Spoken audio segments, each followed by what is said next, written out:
I just got a letter from DHS. They have cut off my food stamps, cash assistance, disability for me, all 6 of my kids, and my Section 8. What do they expect me to do? I can't go out and get a job. I have been getting welfare since I was 19 years old. Over 10 years I have been on welfare. Okay, this is not a temporary solution. It is a permanent solution.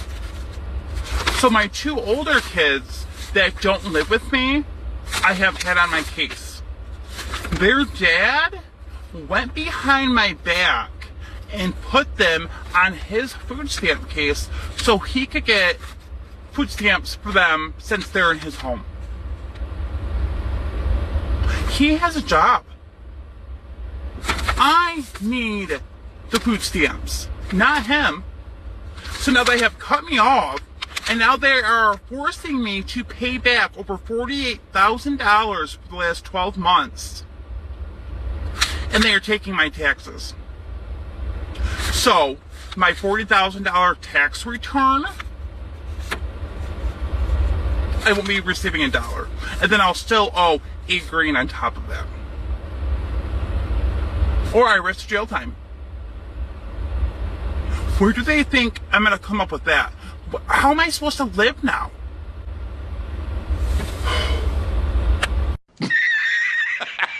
Someone call 911. But right here, someone reported this chick to the DHS because she drives a 2025 Tahoe, gets over $3,000 in food stamps and $900 in cash benefits. This is the kind of shit, though, where people are like, they get a little bitter. I understand.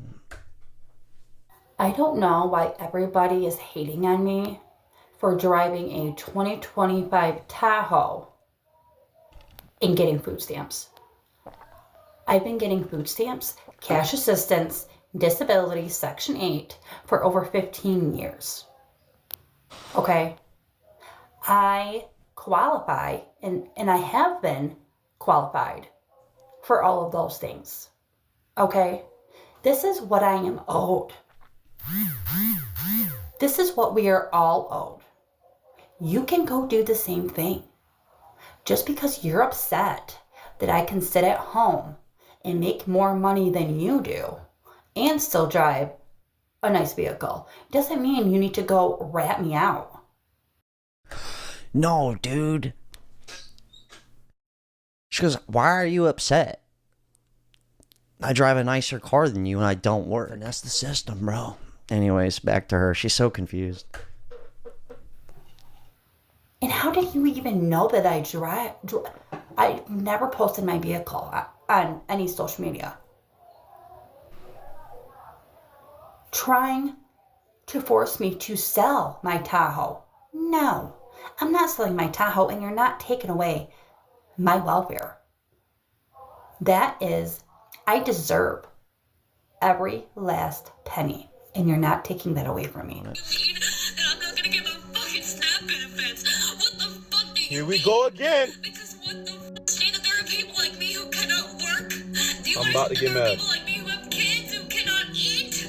Do you understand there are people? Alright, first and foremost, I want to begin this lesson by giving all praise, honor, and glory to Yahweh, Bahasham, Yahweh Shai, Bahasham, Rakah Quadash. I want to give double honor to the apostles, bishops, and the elders of Great Millstone. And peace and mercy to the 144,000, the rest of the elect. I'm the brother you wanted done. Back with another quick lesson. Lord willing, it's edifying. And this is another in transit lesson, so it's going to be quick. But this goes out for you dumb, westernized women out there who've been deceived by the ideology of feminism. All right, the ideology that you don't need a man, you know, the independent woman syndrome, which is all delusional, because there's really no such thing as an independent woman. The world that you live in was created by men.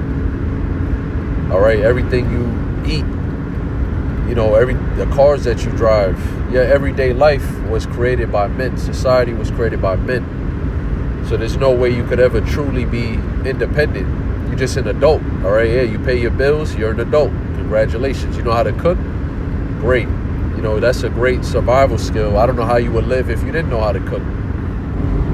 This whole idea that women could survive without men, it's all bullshit. But in this society, see, you're in a Disneyland. Because in this society where you are given a career, a job and whatnot, or whether you just a lazy bitch that collects money from child support and government assistance, you know, out here spreading your legs, being a whore, and using your children as a means of income, well, that was all provided to you by the so-called white man who was Esau, Edom, which is the devil that the Bible speaks of. So you really think the devil is going to continue to provide you with these things? You really think that the so-called white man is your friend, and that the men of your own nation, your so-called black and Hispanic men, because I'm really talking to you Israelite women at the end of the day, you so-called black, Hispanic, and Native American women, you think the men of your nation is your enemy. You treat us like your enemy anyways. You hate us, you disrespect us, right? But you think the so-called white man love you, right? Sure. You about to be in for a rude awakening. And see, in that day, don't expect the captain save a hole. You know, the white knight in shining armor, which we call Captain Save a Hole. Don't expect them to come help you, because they're gonna be dead too in that day. All right, yeah, a lot of you people, man, you're gonna find out the hard way. All right, you're gonna find out the hard way, because the scriptures prophesied about, you know, these men and these women being put to death out here in America, all right, by way of famine, disease outbreak, and etc. The time of Jacob's trouble. That's going to be the ultimate purging of all this wickedness and evil in our nation, man. That's going on. All right, 2/3 of you Israelites, Zechariah 13, 9 and 8. I mean 8 and 9, excuse me. So, yeah, man. I just wanted to put a few words out there on this subject, as well as read Isaiah 32, because like I said, this is all a delusion. This is a Disneyland fantasy of you women to be independent from men. But when shit hits the fan and all hell break loose, what you gonna be looking for? You're gonna be looking for men. If there's a fire in your house, all right, your house you paid all this money for, or maybe you got it on mortgage, right, and you call 911, who you expecting to show up? Men, ain't you? If you call the cops because a man is beating your ass, probably for good reason. Not that, you know, I'm promoting domestic violence, but more than likely, 9 times out of 10, if a man is putting his hands on a woman, which is the weaker vessel, all right, which you shouldn't do, but like I said, if a man is doing that, more than likely it's something you did. And it's really not completely unlawful, because in some instances in the law, all right, of the Bible, talking about, in some instances, you would have to chop your wife's hands off. If you was having a fight with another man and she meddled into the fight and or hit the other man in his family jewels, right, according to the law, you're supposed to cut her hands off. That would be worse than a black eye or busted lip, right? A little choke, you know, a little yokage, right? But and then in other instances, if your wife commits adultery on you, aka she has sex with another man outside of your marriage, well, then you're supposed to put her to death. All right, so I'm not gonna sit here and say that a Jake putting his hands on a woman is always completely wrong. All right, but obviously in this society, you just shouldn't do it. Just because something is lawful doesn't mean it's expedient. All right, from the wisdom of the Apostle Paul. So with that being said, more than likely she deserved it, right? But you call 911, you're expecting a man cop to show up. You don't want another woman to show up, right? Because what the fuck is she going to do? If he's already beating your ass and there's nothing you can do about it, you're seeking the assistance of another man. So I say all that to say this. There's not going to be no other men to help you fucking bitches in that day, man. You're going to die by yourself. All right, you're going to die. Wild animals is going to be chasing your stinky ass down in that day. All right, from the top all the way to the bottom, you woman is going to look disgusting. Men is not even going to want you in that day. All right, because we already know most of you women is artificial anyways, all right? Whether it be through plastic surgery or makeup and wigs and all of that, you're fake. All right, we don't even really know how you look half of the time. So imagine in that day when you don't have no makeup and you bitches really, you really believe that a time like this isn't coming. And that's why I say it's going to be the rudest awakening of all history. Because the woman has never been this evil in the history of mankind, so to speak. You know, women straying away from men this much and really, you know, disrespecting men this much without consequence. It's going to come. All right, it's going to come. And so with that, I'm going to read Isaiah 32.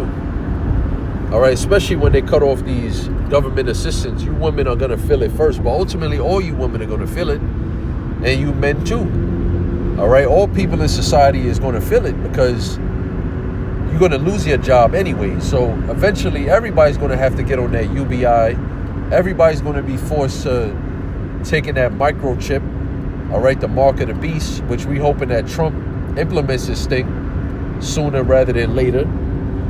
Right, eventually everybody's going to be in the same boat, and the only ones who's going to be well off, so to speak, is the servants, excuse me, is the servants of the Lord. All right, Isaiah chapter 53, Isaiah chapter 65, verse 13 and 14. The servants of YAHWH, which is men. The servants are the prophets. Amos 3 and 7. Right? That's the servants of the Lord, the 144,000 prophets, the men of the nation of Israel. So you women are going to be in trouble, man. And if you don't have a man of the Lord, well, you pretty much dead. You could count yourself dead. I don't give a fuck what you think you know, how many degrees you got. All right, if you're not with a man of the Lord, your chances of survival is none. This is Isaiah 32 and 2. And a man shall be as a hiding place from the wind. Not a woman, a man. When there's strong winds blowing, you're going to seek shelter, right? You're going to seek whether a car or a home, all right, some type of cabin or something that was built by a man. If he didn't build that, you will have no fucking shelter. All right, your ass will get blown away with the wind, which is wind is symbolic for hell and destruction that's coming, man. Tribulation, adversity. It says, and a cover from the tempest, right? So when there's a storm, a tempest, which is like some type of hurricane, you know, a tornado or something like that, you need some type of covering from that, something that's stable, that you won't be destroyed by this wind, by this tempest. And that's what's built by man, ultimately. So you need men, you fucking dumbass. As rivers of water in a dry place. Right, so if you in the middle of a desert, you stupid ass woman, you wouldn't even know how to track down a water source. Your brain wouldn't even, you know, compute that information. Even if you could be right behind a water source, but you wouldn't even know. But see, a man, he'll say, look where the animals are going. Look where there's a colony of animals. Or he may fucking bust open a cactus, you know, and know how to extract the water out of that. You stupid ass woman can't do stuff like that, man. All right, all you do is go to the supermarket and buy yourself a bottle of water. If you even do that, I'm pretty sure a lot of you women drink from the damn tap, which is nothing but poison and fluoride, man. You had that survival show where they had these women on an island as well as men, and the woman quit. They had to get their ass out in a helicopter, while the men was perfectly fine, man. The woman didn't even know where to get water from. Didn't even know what a clean water source to drink from. You see, they asked that one woman one time. I forget what show it was. It was a while ago. I remember this. I can't forget this. If you was stranded on an island or something to that degree, you know, where would you get your clean water source from? She said, I'll just go to the ocean. I'll just go to the beach and drink water. And the dude said, you know that's salt water, right? And she said, yeah. So they didn't even know that your body can't drink salt water, you fucking dumbass. See, I'm sick and tired of you women, man. Running your mouth on the internet. I'm tired of these fucking red pill videos. I don't even watch this content like that no more, man. I just want to see nothing but destruction come upon this society, so you women could suffer, man, and really find out the hard way that you do need men. All right, that's your life. You can't live life without men. All right, it says, as the shadow of a great rock in a weary land. So it's comparing all these things, water in a dry place, a great rock in a weary land, the shadow of a great rock in a weary land, a cover from the tempest and a hiding place from the wind. It's saying, as a man shall be. Talking about what? In the time of Jacob's trouble. That's where Isaiah 4:1 is going to really come into play. All right, because women already outpopulate men on the earth. All right, but when destruction and calamity comes and a lot of men start dying, because yeah, you Captain Save-A-Hoes, you're not going to make it either, man. You men is not going to make it. You fucking simps, you're not going to make it. So after all the simps die and there's only real men left, and there's only few men left, like it tells you in the Apocrypha, 2nd Esdras 15, right, and 2nd Esdras 16, you're going to have all these women who was hiding and, you know, running away, and a lot of you is going to die too, but a lot of you is going to be preserved for that Isaiah 4:1. You're going to have to latch on and humble yourself under a man of the Lord. You're going to have to submit yourself to a man of the Lord. All right, because of Isaiah 4:1, it says 7 women shall take hold of 1 man. All right, which 7 really just means completion. It could be more than 7. It could be less than 7. It's most likely it's going to be more than 7. All right, for each brother. So that's what this man here in Isaiah 32 is symbolically representative of, it's representative of a man basically protecting women, all right, from destruction. Because you're not going to be able to survive on your own. I don't give a fuck what you think. All right, you so-called sisters out there, and for you too, man. Why you don't want to get with a brother, man? What's wrong with you fucking sisters, man? And I'm not talking about the sincere ones. Obviously, you got sisters that they don't even comment. They just watch the videos. They just shut the fuck up like they supposed to do. But some of you sisters, you know, you're shalom on the comment board. That's okay, but why are you not trying to get with brothers, man? Why are you not trying to get with a man of the Lord and make his life easier? Because that's what you're supposed to be created for. First of all, you women was only created to help men. Go back and read Genesis, the 2nd and 3rd chapter, man. You're supposed to be a helpmeet unto the man, a pillar of rest, a silent and loving wife, not giving them fucking headaches, man. So even in 1 Timothy, the 5th chapter, it speaks about basically the sisterhood and how every woman is not allowed into the sisterhood, and she has to have a pattern of good works and testimonies of helping the saints. What are y'all women doing out there other than putting shalom on the comment board and emojis?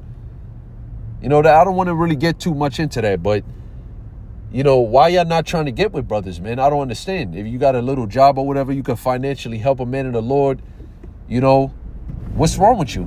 But anyways, y'all gonna come seeking for us in that day, and the big news for you, all right, is that a lot of y'all is not going to get chosen, all right? A lot of y'all is not going to get selected, and you're going to be left out there to die on your own. And that, yeah, that's the harsh reality.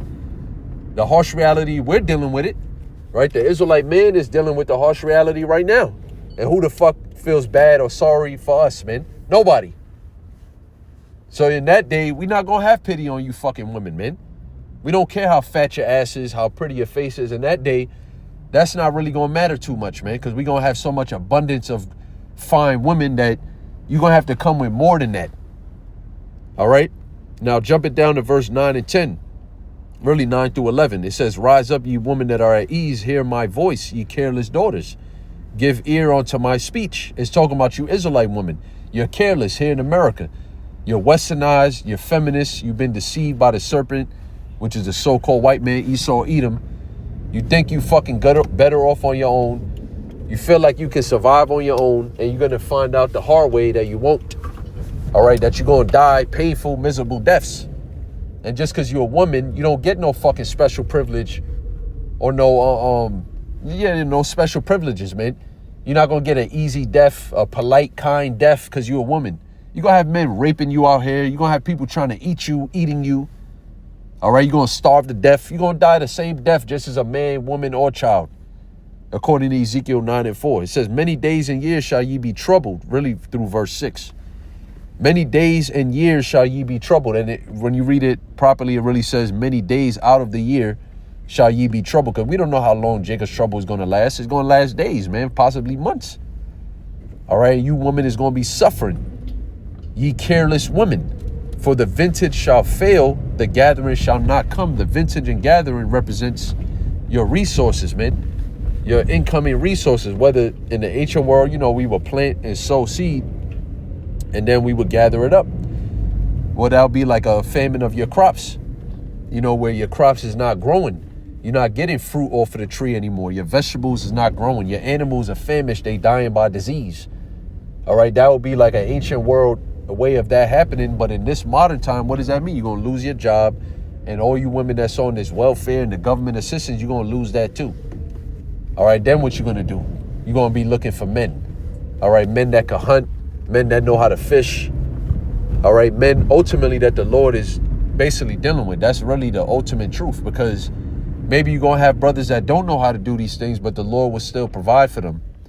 All right, for us, I'm not a fisher. I don't, you know, I could probably pull something off, but we ultimately, the Lord's going to be showing us mercy through the form of miracles, man. All right, to the men of the Lord, and whoever's in the vicinity of the men of the Lord, whoever's in the house of that man will also be taken care of. Tremble, ye women that are at ease. You're supposed to be trembling at this, man. When it said, give ear unto my speech, this is the speech right now. What I'm saying, this is the Lord's speech, because I'm reading his word. I'm prophesying his prophecies, man. All right, so you're supposed to be taking heed unto the words that I'm speaking, and you're supposed to be trembling. You're supposed to be in fear and wondering, how can I get with a man of the Lord? If you're not thinking that, there's something ain't right with you women, man. And don't think in that day you're just going to walk on into our life and we just going to accept you. That's not how it's going to work, man. It says, be troubled, ye careless ones, strip you and make you bare and gird sackcloth upon your loins, which is an ancient custom for a sign of mourning. All right, a sign of mourning meaning what? Whether your children is dead, you know, whether you in a famine, your country or whatever is in a famine, society is breaking down. All right, there's war in the city. All right, and the men is getting killed. That's what people will mourn for in the ancient world, man. Mass death happening. So it's telling you, you're supposed to be in a state of being troubled right now, man. Of humbling yourself. Ultimately, that was a form of humbling yourself, putting dirt on your head. That was a form of humbling yourself. You women are far from humble in this society, man. But the great humbling is coming, man. The great humbling is coming, and we can't wait. Brothers in this truth, man, we ecstatic about this, man. We don't want you bitches either, man. Go somewhere else. We don't want you. Don't look for us. You fucking so-called black women. You so-called Hispanic women, a lot of you. All right, some of y'all is okay, but some of y'all is just like the black women.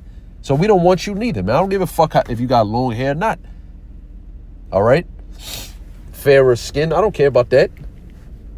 All right, so, yeah, man, that's just a quick lesson. You know, I'm about to get out there to the camp, so I'm going to wrap this one up and say, call hello, Yahweh Shemiah Shai, Ba'ashem Rakak Wadash. Hope and pray you were edified through the Holy Spirit. And for you brothers out there specifically, don't worry about these women, man. Don't worry about getting a woman. You know, you may feel lonely sometimes. You're not lonely. All right, you got Yahweh Shemiah Shai, you got the brotherhood, and you got the Holy Spirit. Ultimately, you got this truth, these scriptures, which is really your first wife. All right? The wife that loves you more than any woman could. All right? So just be patient, man. The Lord is going to sort things out in due time. So with that, I'm going to say shalom to the elect. Excuse me, shalom.